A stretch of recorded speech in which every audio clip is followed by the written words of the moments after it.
Notre invité est Monama Ruben Bossendiou. Il est le président du Haut Conseil des sociétés civiles d'Afrique subsaharienne. Avec lui, nous allons parler de son pays, de la République démocratique du Congo. Donc, nationalité des candidats à la présidentielle à venir, avis de tempête sur l'union sacrée.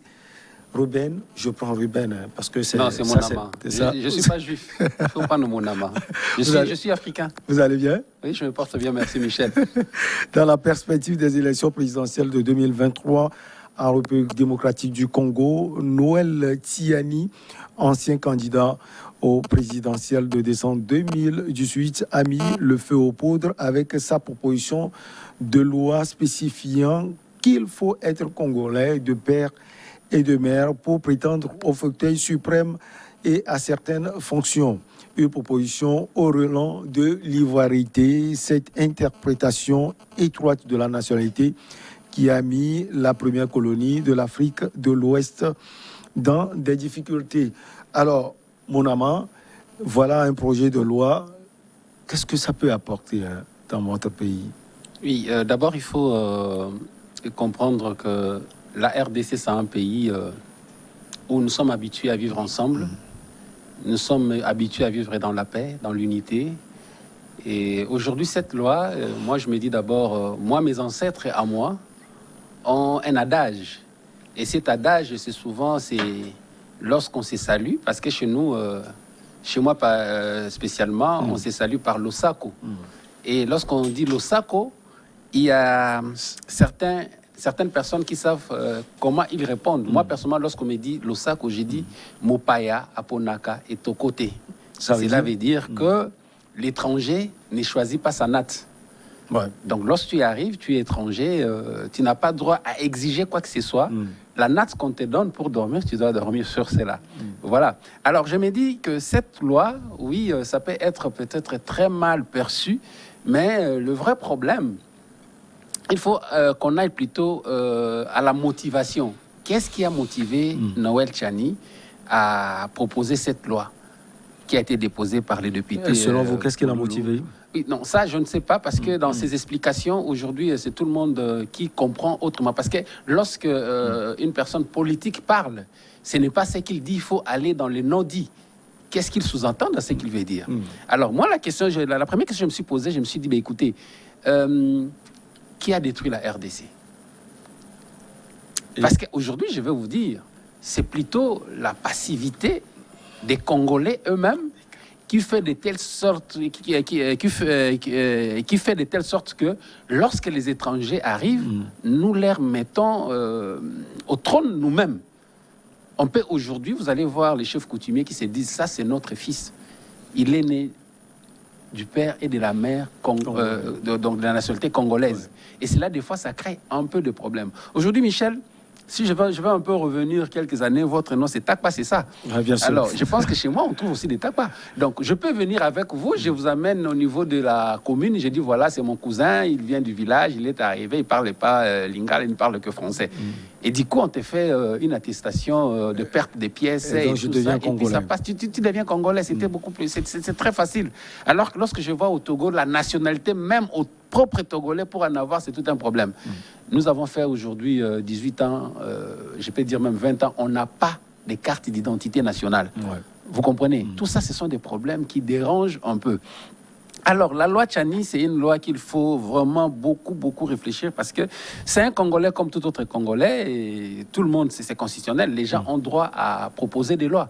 Il a proposé sa loi, mais une loi qui est proposée doit aussi tenir compte de certains paramètres.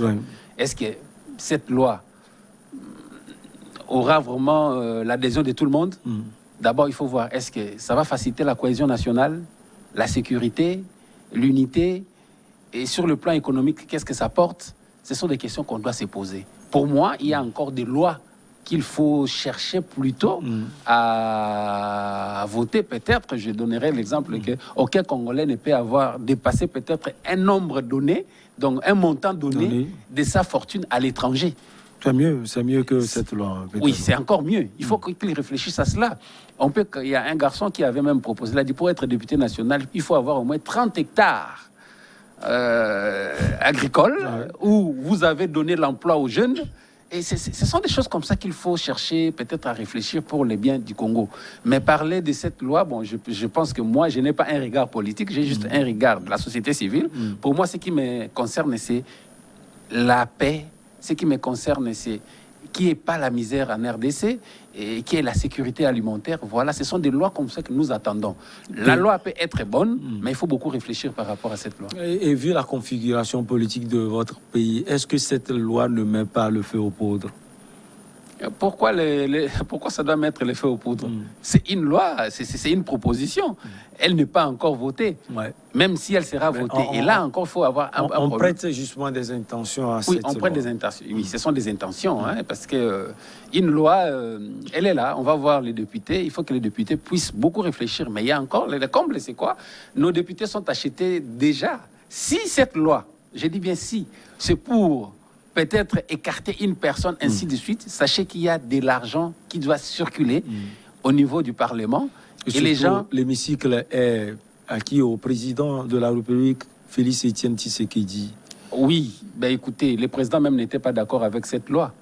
Le président n'était pas d'accord avec cette loi. Il peut le dire. Moi, je pense, oui. Il peut le dire, parce qu'il y a dans les dits, il y a les non-dits qui ne se disent pas. Vous comprenez?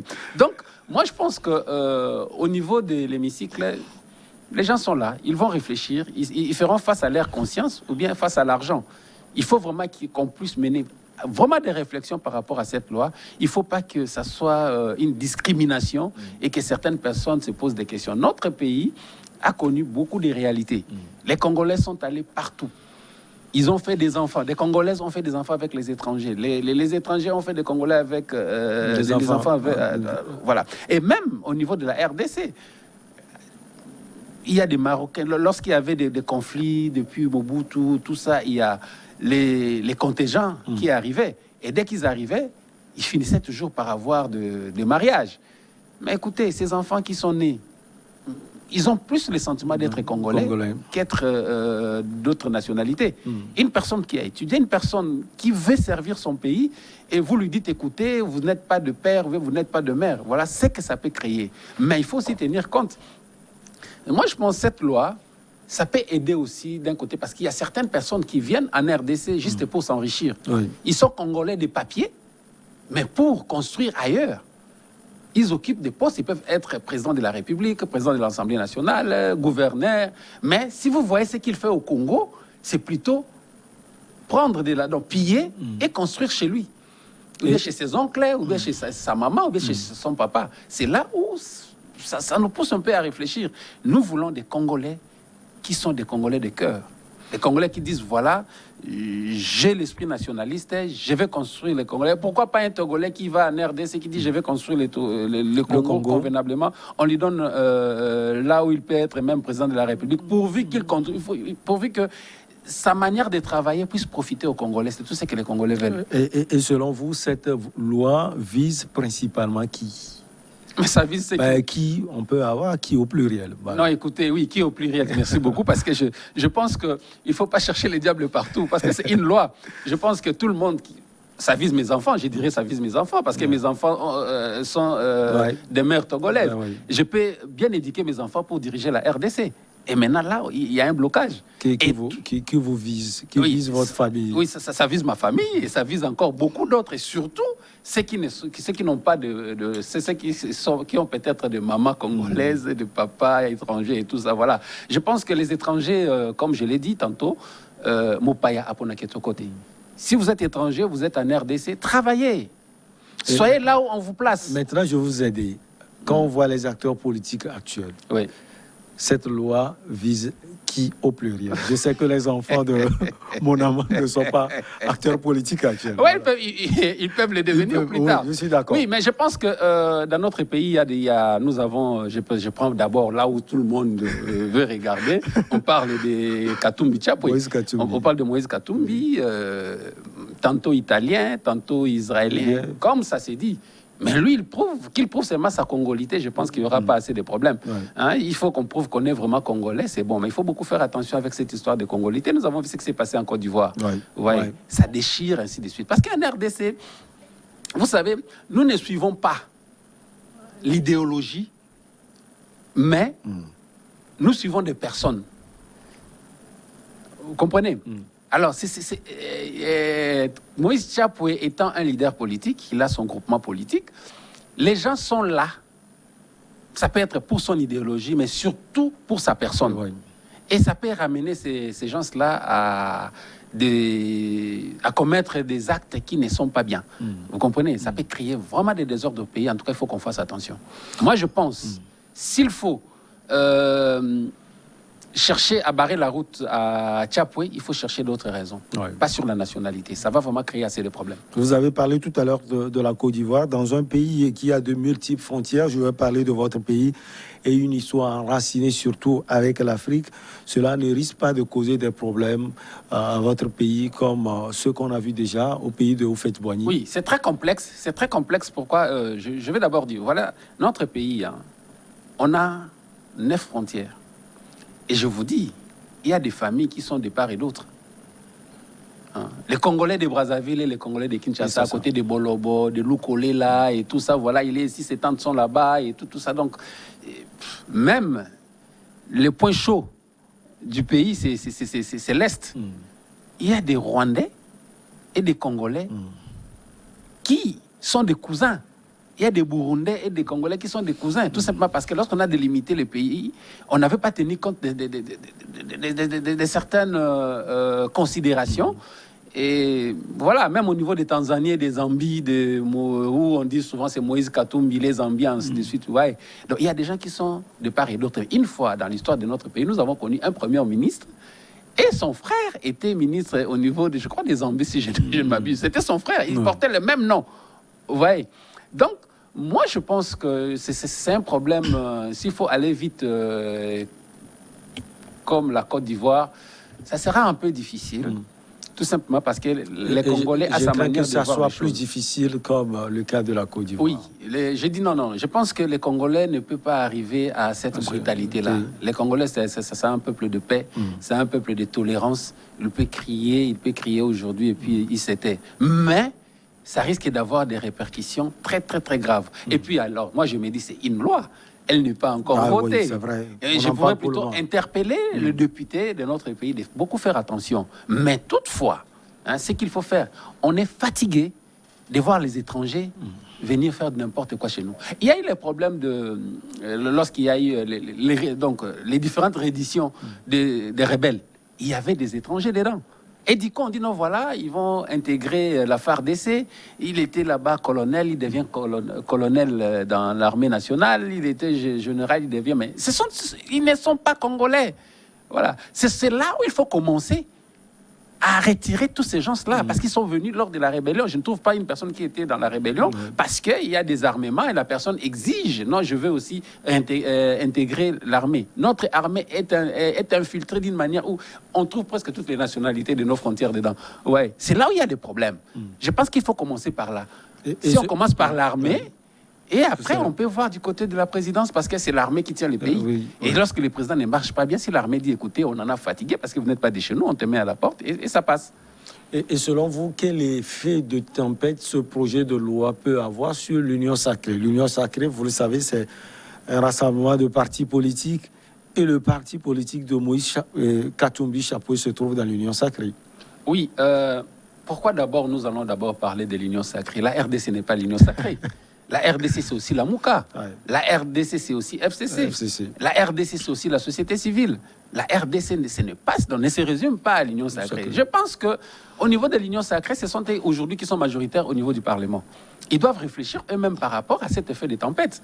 Parce qu'aujourd'hui, s'il faut faire partir, je crois, 70 députés de Moïse Katumbi, si je ne m'abuse pas, ou bien 4 ou 5 ministres, mais il y a aussi un problème. Vous savez, le poste en RDC, comme on le dit souvent, je suis avec vous, écoutez, mais si une loi, j'ai dit en tout cas, écoutez, mon président, mon leader, moi je ne peux pas quitter le ministère parce que vous êtes contre cette loi. Ouais, c'est là où ça peut jouer. Ouais, parce que la fidélité, des fois, face à l'argent, face au poste, des fois, ça crée assez de problèmes. Je pense que Moïse Katumbi doit plutôt beaucoup travailler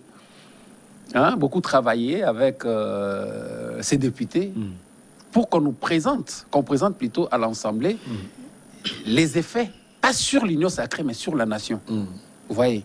Parce que si c'est parce que nous on quitte, moi je trouve que ce sont des déclarations. La chaise vide d'abord, ça profite à rien. Rien du tout. Et moi, je me dis, ces ministres-là doivent beaucoup réfléchir pour quitter la barque. Les députés doivent beaucoup réfléchir, mais ils doivent plutôt lutter dedans pour permettre à ce que cette loi ne passe pas. Vous voyez? Il y a du bon et du mauvais dans cette loi. Alors qu'ils présentent les risques que cette loi peut causer par rapport au pays et non par rapport à leur appartenance à l'union sacrée pour la nation. Semblerait-il également que le FCC également est doigté. Il faut dire que l'ancien président, Joseph Kabila, on le traite de Rwandais d'origine. Oui, on dit qu'il est Rwandais d'origine. Oui, il est traité des Rwandais. Il est traité des Rwandais. Comme moi, je me dis toujours, j'aime bien avoir une vision, une appréciation vérifiée. Mais les gens disent qu'il n'est pas congolais, et s'il n'est pas congolais, déjà, ça crée des problèmes. Il y a son petit frère qui était gouverneur de la ville, ça crée des problèmes. Et encore, dans d'autres postes, on peut trouver encore certains Kabila qui sont là-bas, et ça crée des problèmes. On ne peut pas donner aux étrangers qui n'ont pas l'esprit de construire les pays, qui les accueillent, de postes stratégiques. Là, vous êtes en train de vous vendre. Et d'ailleurs, je dirais même que tout ce qui se passe à l'Est aujourd'hui, c'est parce que nous avons cédé aux étrangers des postes stratégiques. Ils se disent congolais, mais en réalité, ils ne le sont pas. Il y a encore, non seulement ces étrangers-là, parce qu'il y a un terme, comme ici, vous savez, lorsque vous portez votre veste avec notre pantalon, ici, on dit demi-saison. Mais en RDC, on dit demi-Dakar. Maintenant, on commence à appeler certains les demi-Dakar. Vous comprenez? C'est la même chose, demi-saison? Oui, c'est demi-saison. Comme ici on dit demi-saison, là-bas nous disons demi-Dakar. Okay. Ouais. Et maintenant, les Congolais commencent maintenant à appeler certains des demi-Dakar. La RDC n'est pas comme l'Angola, la RDC n'est pas comme la Zimbabwe ou bien l'Afrique du Sud, tout ça. Parce que les Belges, lorsqu'ils étaient arrivés, ils voulaient répartir, selon ce que nous avons lu, en 1980. On devait avoir les Congolais blancs et les Congolais noirs.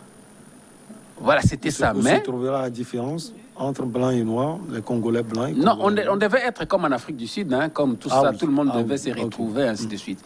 Mais aujourd'hui, chez nous, une personne de la race blanche, c'est difficile, bien qu'on l'accepte congolais, mais d'autres ne l'acceptent. Tant bien même que la loi sur la congolité, on dit il ne faut pas juger les gens par rapport à l'air teint, à l'air tout ça, parce que ce sont des Congolais. Il suffit qu'ils soient nés au Congo, c'est un Congolais. Ouais. Ben, là, ça crée des problèmes. Moi, tout ce que je pourrais demander aux députés, de faire attention avec cette loi. Que ça qu'il n'y ait pas l'émotion. Il ne faut pas que leur adhésion à cette loi soit motivée par l'argent ou par fanatisme. Mais qu'ils regardent les pays a tant souffert. C'est très honteux de voir notre pays vivre ce qu'il vit, malgré les efforts, malgré les slogans, mais les Congolais n'ont pas encore. Aujourd'hui, par exemple, le matin, il n'y a pas eu transport. Il y a eu grève de transporteurs. Mais pourquoi? Parce qu'il y a assez de tracasseries.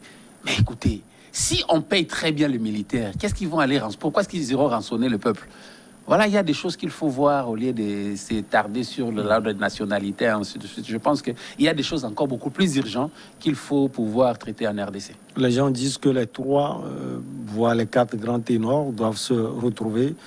Ils sont même 5. Jean-Pierre Bemba, Moïse Katumbi, Martin Falilou, le président actuel Antoine Félix Tshisekedi et l'ancien président Joseph Kabila. Mais pourquoi où est-ce que vous laissez Vital Kamerhe? Ah, Vital Kamerhe également, oui. Lui, il a toujours traité les problèmes du pays. Ouais. Il a toujours été... Vous semblez l'admirer. Non, moi, écoutez, pour moi, je n'admire personne. Ouais. Mais tout ce que je vois, j'aime être juste avec moi-même. Ouais. Je reconnais les efforts des uns et des autres. Mettre une personne qui a risqué sa vie, aller rencontrer, lorsque les pays étaient séparés, ce monsieur-là, Vital Kamerhe, est allé rencontrer tous les rebelles. Mais je pense qu'il faut quand même le reconnaître. Et lorsque vous parlez des ténors, là, je trouve, vous avez parlé de... Martin Falilou. On l'accuse déjà des Camerounais. Moïse Katumbi, italien. Il est italien, israélien et zambien. Jean-Pierre Bemba. Jean-Pierre Bemba, lui, il est congolais, mais des arrière-parents qui sont, je crois, des Portugais et des Belges. Et Joseph Kabila. Joseph Kabila, on les taxe des Rwandais. Donc finalement, c'est le président actuel qui est congolais souche. Oui, peut-être oui, parce que même les gens nous disent aujourd'hui que sa maman est angolaise, vous comprenez? C'est compliqué. Ouais, c'est compliqué. Mais je pense que une réunion, une assise entre le président actuel, le président sortant, Moïse Katumbi, Vital Kamerhe, Jean-Pierre Bemba, Martin Fayoulou, serait une bonne chose. Mais ne rêvons pas. Ils sont aux antipodes. Donc c'est difficile qu'on les mette ensemble. C'est difficile. Dans leur manière de voir les choses. De voir, oui. Peut-être, on peut dire, bon, ils vont se regrouper, mais que ce soit plutôt leurs états-majors qui doivent se mettre ensemble pour pouvoir discuter. Je pense que ce serait une très bonne chose. Mais le problème, c'est que c'est aussi ça que nous ne voulons pas en RDC. Les accords hors Assemblée nationale. Ah oui. Les accords hors Assemblée nationale. Mais la loi doit être votée au niveau de l'Assemblée nationale. Ils vont là-bas, ils vont s'entendre, ils vont nous imposer. Nous ne voulons pas. Nous appelons plutôt à nos amis qui soient des honorables, pas les déshonorables députés. Et là, ça serait une très bonne chose. Parce que nous voulons un état de droit. Et en RDC, c'est l'état de ça. Donc l'état du droit, au lieu que ce soit l'état des droits, toi, on t'a à l'œil. Ça devient l'état des droits. Et ce n'est pas bien. Hein, il faut que ce soit l'état des droits. Il faut que tout le monde respecte la loi. Vous pensez que tout est fait pour les élections à venir, le 2023? On a déjà écarté, si on peut le dire, Vital Kamerhe. On fait tout pour écarter. Est-ce que vous avez déjà la dernière décision? Non. Hein? Sur Vital Kamerhe, il va sortir de prison, ce serait une bonne nouvelle. Non, écoutez, c'est un problème de la justice. Attendons la justice, il ne faut pas qu'on dise qu'il est écarté. J'aimerais plutôt que vous disiez Vital Kamerhe étant dans l'Union sacrée pour la nation, Katumbi étant dans l'Union sacrée pour la nation, ils vont se mettre ensemble pour laisser une seule personne se présenter. Mais déjà, quand on voit ces ennuis judiciaires, on a l'impression qu'on essaie de l'éviter, surtout le président actuel. Et avec ce projet de loi, on essaie d'éviter également d'autres cas d'or qu'on a eu déjà cités. Le président a dit que c'est un homme correct, un homme sérieux. Et il a beaucoup à faire au pays. Et pourquoi pas un jour président de la République? C'est beaucoup à faire. Il a une mission à accomplir en RDC. Parlant de Vital. Oui, c'est ce que vous avez dit. On l'a écarté. Non, Katumbi. Pourquoi est-ce qu'on va l'écarter? Moi, je pense que personne n'écarte personne. Mais c'est la loi qui peut écarter les gens qui ne sont pas en ordre, c'est tout. Et cette loi, selon vous, elle n'est pas aiguillonnée par quelqu'un? Non, je pense que... Il peut y avoir aussi ce prisme. Voilà, moi... Je suis de la société civile. Nous, ce qu'on nous dit, c'est ce que nous entendons. Tchani a donné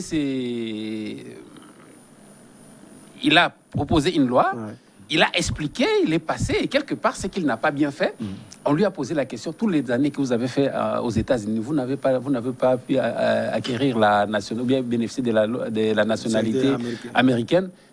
Notre égard s'élève, il part. Il a arrêté l'interview. Et quelque part, on dit, voilà, il a échappé à une question qui lui prend lui-même. Vous voyez? Donc, on n'a aiguillonné personne, mais c'est une loi. Mais on doit beaucoup réfléchir à cette loi, parce que cette loi a aussi ses avantages. Et surtout pour l'armée. Moi, je pense que pour l'armée, on ne peut même pas avoir un étranger qui doit être peut-être... s'il faut vraiment les étrangers qui viennent chez nous, ou de pays à problème, ils ne peuvent pas dépasser grade de sergent. Il faut qu'il reste CPL, donc caporal, un point trait. Séguette, sergent, peut-être oui, mais pas dépassé. Parce que lorsqu'on a un officier, on a un commandant qui n'a pas vraiment la nationalité congolaise, il pense à sa famille. Et en plus, vous savez, au niveau du Congo, nous apprenons beaucoup de choses. Nous apprenons que lorsque vous épousez, ça... J'ai dit, nous apprenons. Lorsque vous épousez une Rwandaise, par exemple, vos enfants ne sont pas vos enfants. Elles font toujours les enfants avec leurs frères, étant dans votre maison. Vous comprenez? Et puis, ils ont dit que ça, c'est ce que nous attendons. Et vous comprenez que c'est juste une personne qui sait que non, celui-là n'est pas mon papa, et il a bénéficié de la nationalité. Il faut qu'il aime la RDC pour faire une très bonne chose. Mais s'il n'aime pas la RDC, il va travailler pour son pays d'origine, le vrai pays. Voilà. Vous l'aviez dit, vous êtes de la société civile. Quel rôle vous pouvez jouer? Parce que ce n'est que le début. Et les gens sont en train de penser à ce qui est arrivé en Côte d'Ivoire. Vous avez un rôle à jouer? Oui, nous avons un rôle, un très grand rôle. Je pense qu'on est en train de discuter avec des amis qui sont au pays. Je pense qu'il faut d'abord voir, peser cette loi, évaluer cette loi. Sur le plan, comme j'avais dit tantôt, de la sécurité, de l'unité, de la paix. Ce sont des choses qu'il faut d'abord chercher à voir. Si aujourd'hui la loi passait, quel est son impact sur la vie sociale des Congolais? Si la loi ne passe pas, quel est son impact sur la vie des Congolais? Si, alors, passer ou pas passer, mais quelle est une autre... Où est-ce qu'on peut, qu'est-ce qu'on peut trouver comme une alternative pouvant mettre tout le monde à l'aise? C'est là où nous devons beaucoup réfléchir. Parce que moi, je me dis, ça fait mal. Vous savez, je vous félicite, vous les Togolais. Hein. J'étais avec une personne quelque part parce qu'on avait demandé des dossiers pour un projet, c'était pour les Togolais. Et je ne fais qu'accompagner une collègue de travail. Et on arrive, j'ai commis l'imprudence de parler. Et la personne m'a dit, écoutez, ça c'est pour les Togolais. Votre manière de parler, vous n'êtes pas Togolais. J'allais lui dire, écoutez, je peux être Togolais, mais je ne suis pas né ici. Vous comprenez? Mais je n'ai pas dit, mais j'ai quand même compris que voilà, c'est pour les Togolais. Ce n'est pas pour la Médro que je suis. Vous comprenez? Donc, nous devons beaucoup faire attention pour des lois qui divisent. Mais ici en Afrique de l'Ouest, par exemple, vous allez trouver un médecin qui est médecin, lorsque même lors des nouvelles nécrologiques, on dit la famille médecin du Togo, du Bénin, du Ghana. Du Ghana. Vous voyez? Mais ceux qui sont au Ghana ne viendront jamais chercher à créer des problèmes au Togo. On voit des gens qui sont au Togo et qui sont aussi de la Grande-Bretagne. Voilà. Donc chacun reste là où l'essor a voulu qu'il soit et qu'il travaille là-bas au lieu de venir créer des troubles de l'autre côté. Ou venir travailler pour enrichir et pour détruire. Notre vrai problème en RDC, c'est que la richesse de la RDC ne profite pas aux Congolais. C'est ça, et c'est ça votre problème. C'est ça le problème. Et ce sont ces gens-là qui prennent des postes, qui construisent ailleurs au lieu de construire en RDC. Mais ce n'est pas possible. Ce n'est pas possible pour notre pays. Il faut que les choses puissent changer. En 30 secondes, mon amant, c'est quoi le Haut Conseil des sociétés civiles d'Afrique subsaharienne? Je vous ai expliqué la fois passée. Je vais toujours expliquer. Il y a d'autres qui sont encore scotchés. Oui, le Haut Conseil de la société civile d'Afrique subsaharienne, c'est une plateforme associative qui regroupe des associations du Togo, de la RDC, de l'Ouganda, du Burundi, de Mozambique, du Zimbabwe. Et les Ghana est en train de nous rejoindre. Alors, c'est juste, nous voulons être beaucoup plus proches de la population, comprendre les problèmes de la population et proposer des solutions. Et si nous voulons mener une activité au Togo, nous voulons que cette activité soit directement menée, donc simultanément avec d'autres pays. Et nous avons souvent divisé, on dit, pour l'Afrique du Nord et l'Afrique de l'Ouest, les sièges, c'est les Togo. Et pour l'Afrique de l'Est, l'Afrique de l'Ouest, l'Afrique centrale, l'Afrique australe, c'est la RDC. Oui. Parce que la RDC se retrouve en Afrique centrale, en Afrique australe. C'est pas lié à votre personne, peut-être. Non, ce n'est pas. Togolais, vous l'avez dit, vous adorez le Togo. Et puis, la RDC, c'est votre pays d'origine. Écoutez, je me sens togolais. Je cherche le bien des Togolais. Si même, par inadvertance, je devenais le président du Togo, je construirais pour le Togo. Je ne vais jamais amener la richesse du Togo chez moi au pays. Vous comprenez? Donc, le vrai problème, le Haut Conseil, c'est ça. Ce n'est pas lié à moi, mais parce que nous avons presque des problèmes communs. Alors, on ne peut pas résoudre un problème ici et ailleurs, on ne les résout pas. On voit, il y a les pays ont leurs spécificités, on regarde, mais comment on peut le faire là-bas, comment on peut le faire ici. C'est ça le Haut Conseil. Je ne fais pas la publicité, mais je pense que les associations, les ONG peuvent bien nous rejoindre pour pouvoir changer l'aspect de l'Afrique subsaharienne. L'Afrique a problème. Ça a été un plaisir de vous avoir. Monama Ruben Bosendjou, président du Haut Conseil des sociétés d'Afrique subsaharienne. Merci beaucoup, Michel, mais les jours où tu vas avaler Ruben, ça serait bien. Je ne suis pas juif. Ruben vient des juifs. Ruben, ça vient des juifs. Comment l'appeler? Ruben? Oui, c'est Ruben ou Ruben, je pense que c'est un nom importé. D'accord. Moi, c'est Monama Bosendjou. Voilà, là, je me sens vraiment dans ma peau d'Africain. Merci beaucoup à vous. On va juste marquer la petite pause et on revient pour Regard Croisé. Merci.